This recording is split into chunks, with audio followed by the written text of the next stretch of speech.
Goeiemôre, dit is die 12de Junie en dis Vrydag. Wat 'n lekker gevoel is dit nie om te weet jy en ek is deur hierdie week en daar wag 'n bietjie 'n naweek oor wat ons 'n bietjie kan rustig wees. Nou ja, vanoggend het ek 'n boodskap op my hart wat Dawid ook gehad het in Psalm 27.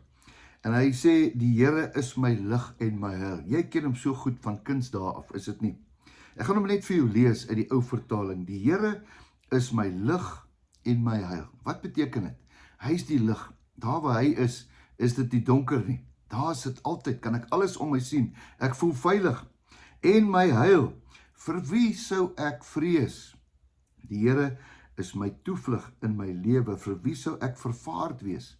Hoekom sal ek bekommerd wees? As kwaaddoeners dan teen my nader kom om my vlees te kom eet, my teenstanders en my vyande, ja, myne, struikel hulle self en hulle val. Al word 'n laar teen my opgeslaan, my hart sal nie vrees nie. Al staan 'n oorlog op teen my, nogtans vertrou ek.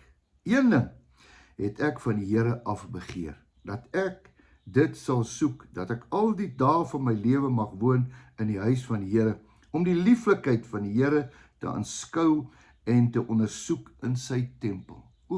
Hoe verlang hierdie man nou nie na die hemel nie, né?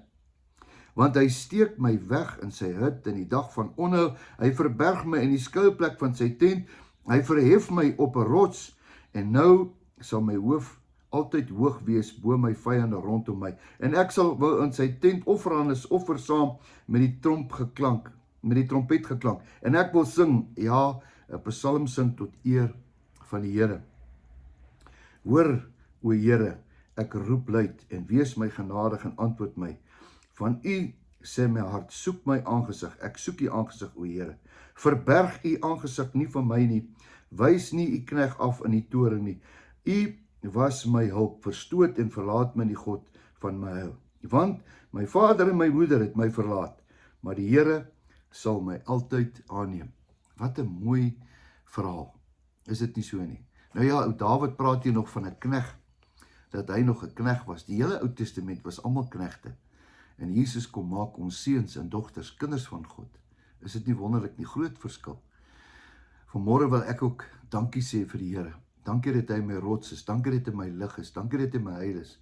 Dankie dat ek nog vanmôre die kans kan hê om op te kyk en sê, Here, ek weet nie wat vandag gaan gebeur nie, maar ek weet u gaan voorsien. Ek weet u gaan my help.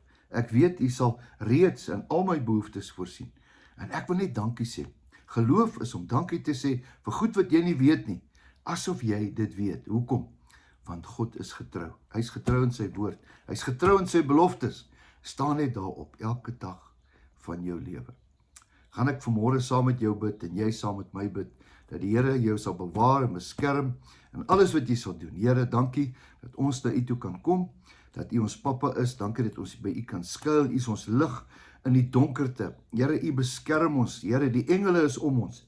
Here, u woord sê, u gaan voor ons uit om hoogtes uit te sorteer. Dankie, Here. U is 'n wonderlike pappa. Seën ons, Here, en ook elkeen vanmôre wat 'n behoefte het na 'n Here, bid ek vanmôre uit my hart uit, in Jesus se naam. Amen.